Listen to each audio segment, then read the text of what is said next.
Hello friends, welcome back to my YouTube channel. Good to see you back. I hope आप सब लोग बढ़िया होंगे और मज़े में होंगे। फ्रेंड्स, अगर आप 2025 के अंदर ऑस्ट्रेलिया आके पढ़ने का प्लान कर रहे हैं तो ये वीडियो आप सब लोगों के लिए है। ऑस्ट्रेलियन गवर्नमेंट एक छोटा सा चेंज लेके आई है उन सब इंटरनेशनल स्टूडेंट्स के लिए जो ऑस्ट्रेलिया आके पढ़ना चाहते हैं स्टार्टिंग फ्रॉम 1 जनवरी 2025। इससे पहले मैं आपको पूरी डिटेल बताऊं, मैं आपको बताता हूं कि पहले क्या प्रोसेस था और 1 जनवरी 2025 के बाद में क्या क्या चेंजेस हुए हैं। देखिए, 1 जनवरी 2025 से पहले अगर आप ऑस्ट्रेलिया आके पढ़ना चाहते थे तो जो प्रोसेस था, सबसे पहले आपको कोई भी एजुकेशन इंस्टीट्यूट जहाँ पे आपको एडमिशन लेना होता था, आप वहाँ पे अपनी एप्लीकेशन फाइल करते थे और आपके जो भी एकेडमिक ट्रांसक्रिप्ट्स थे वो आप उनको सेंड करते थे। इसके अलावा जो आपका इंग्लिश टेस्ट होता था, जैसे कि आइल्स या फिर पीटीई, उसका जो रिज़ल्ट आता था उसकी कॉपी आप उनको सेंड करते थे। इसके अलावा आप अपनी प्रूफ ऑफ फाइनेंशियल कैपेसिटी वो आप इंस्टीट्यूट को दिखाते थे। इसके अलावा पासपोर्ट की कॉपी और जो भी एडिशनल डॉक्यूमेंट्स वगैरह होते थे वो सारे के सारे डॉक्यूमेंट्स आप यूनिवर्सिटी को सेंड करते थे। यूनिवर्सिटी उन सारे डॉक्यूमेंट्स को रिव्यू करती थी और उसके बाद में आपको देती थी लेटर ऑफ ऑफ़र, जो कि एक प्रोविजनल लेटर ऑफ ऑफ़र होता था। उस लेटर ऑफ ऑफ़र के अंदर डिटेल में ये लिखा होता था कि आप कौन से कोर्स के लिए एनरोल करने जा रहे हैं, आपकी ट्यूशन फ़ी क्या होगी, आपके पेमेंट इंस्ट्रक्शंस क्या क्या हैं, आपका कोर्स कब स्टार्ट होगा, कब ख़त्म होगा। ये सारी इन्फॉर्मेशन उस लेटर ऑफ ऑफ़र के अंदर होती थी। आप लेटर ऑफ ऑफ़र को रिव्यू करते थे, पढ़ते थे और फिर आप उसको एक्सेप्ट करते थे। एक्सेप्ट करने के बाद में आपको इंस्टीट्यूट को फ़ीस पे करनी होती थी।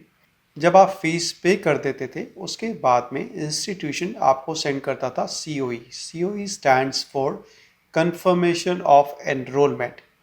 और जब आपके पास में COE आता था उसके बाद में आप स्टूडेंट वीज़ा फाइल करते थे। लेकिन इस पूरे प्रोसेस के अंदर एक छोटा सा लूप होल था।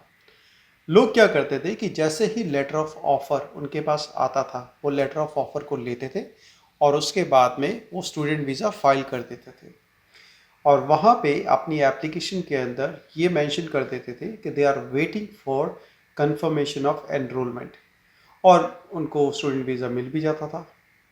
लेकिन इसके बाद क्या होना स्टार्ट हुआ कि बहुत सारे स्टूडेंट्स ने, जिनको यहाँ पे आके पढ़ाई नहीं भी करनी थी, उन्होंने लेटर ऑफ ऑफ़र लिया, स्टूडेंट वीज़ा लिया और उसके बाद में ऑस्ट्रेलिया आ गए।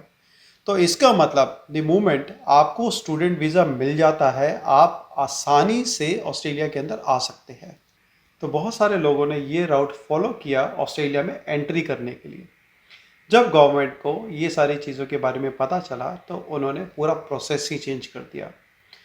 आज की डेट में अगर आप ऑस्ट्रेलिया आके पढ़ना चाहते हैं तो आपको COE चाहिए है। There is no discount for COE।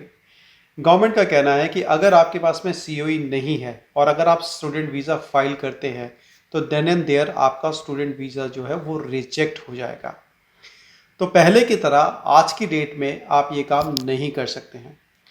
Government ने बोला कि देखिए, क्योंकि COE आपको मिलता है जब आप फीस पे कर देते हैं, तो इसका मतलब आप रियली में एक स्टूडेंट है और आप रियली में इंटरेस्टेड है ऑस्ट्रेलिया में आके पढ़ने के लिए, क्योंकि आपने फ़ीस पे कर दी है। फ़ीस पे करने के बाद में इंस्टीट्यूशन ने आपको COE दे दिया है। तो गवर्नमेंट ने बोला कि हम ये चाहते हैं कि सिर्फ ऑस्ट्रेलिया में वही स्टूडेंट आए जो एक्चुअली में ऑस्ट्रेलिया में आके पढ़ना चाहते हैं, नहीं कि कोई भी आ जाए और जो पढ़ने की इंटेंशन शो कर रहा है बट एक्चुअली में पढ़ना नहीं चाहता है। तो नए प्रोसेस के हिसाब से फ्रेंड्स, अगर आपके पास में COE नहीं है तो आप स्टूडेंट वीज़ा फाइल नहीं कर सकते हैं, वो रिजेक्ट हो जाएगा। अब नेक्स्ट क्वेश्चन आता है कि ये कब से एप्लीकेबल है। जैसे कि मैंने इस वीडियो के स्टार्टिंग के अंदर आपको ये बताया कि अगर आप 1 जनवरी 2025 के बाद में अपनी एप्लीकेशन फाइल कर रहे हैं तो ये आपके लिए एप्लीकेबल है। अगर आपने लास्ट ईयर यानी कि 31 दिसंबर 2024 तक अपनी एप्लीकेशन फाइल कर दी है तो ये रूल आपके लिए एप्लीकेबल नहीं है। अब क्वेश्चन ये आता है कि ये जो नया रूल गवर्नमेंट ने अप्लाई किया है ये किसके लिए एप्लीकेबल है और किसके लिए एप्लीकेबल नहीं है। तो ये हर एक के लिए एप्लीकेबल नहीं है।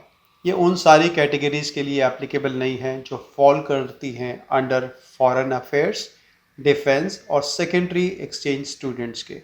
ये उनके लिए एप्लीकेबल नहीं है।